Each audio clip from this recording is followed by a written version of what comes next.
Maharashtra news, जागा विचारांची, दिशा नव्या महाराष्ट्राची। आपण पाहत आहात GD9 महाराष्ट्र न्यूज। येवला तालुक्यातील देवदरी येथे दाणेवस्ती परिसरात एका 70 वर्ष वयोवृद्ध महिलेवर अज्ञात चोरट्याने जीवघेणा हल्ला केल्याची घटना घडली आहे।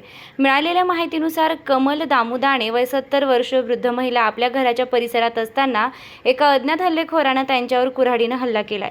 आरोपीने या वृद्ध महिलेच्या डोक्यावर, कमरेवर आणि हातावर कुऱ्हाडीने वार केले, ज्यामध्ये त्या गंभीर जखमी झाल्यात। तात्काळ घटनेची माहिती मिळताच राजापूर प्राथमिक आरोग्य केंद्राच्या रुग्णवाहिकेद्वारे या जखमी महिलेला तातडीने उपचारासाठी येवला उपजिल्हा रुग्णालयात दाखल करण्यात आले। सध्या त्यांची प्रकृती अत्यंत गंभीर असल्याचं सांगितलं जात आहे।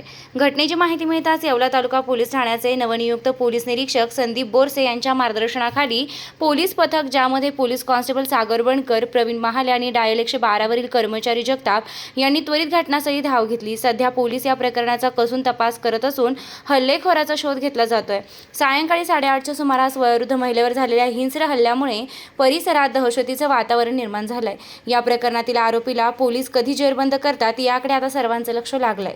GD9 न्यूज महाराष्ट्रासाठी गजानन देशमुख, येवला।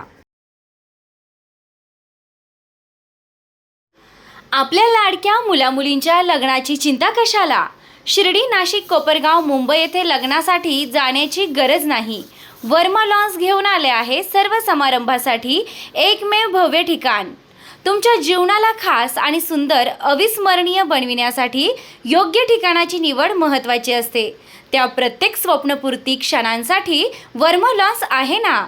विस्तारणीय, हिरवळ, प्रशस्त लॉन्स, प्रशस्त पार्किंग, अनेक सुविधा, सर्व काही एकाच ठिकाणी। Verma lawns, Yeola, Nashik road, Erandgaon. एक वेळ अवश्य भेट द्या, खात्री करा। रेस्टॉरंट वर्मा पॅलेस, येवला कोपरगाव रोडच्या आकर्षण restaurant Verma palace, luxury room, multi cuisine restaurant, भव्य banquet hall, AC room, terrace garden व स्वादिष्ट जेवण। एक वेळ अवश्य भेट द्या। आपल्या अपेक्षापेक्षा जास्त सेवा आपल्याला नक्कीच मिळेल। येवला कोपरगाव रोड, उपजिल्हा रुग्णालय शेजारी, येवला रेस्टॉरंट वर्मा पॅलेस, येवला।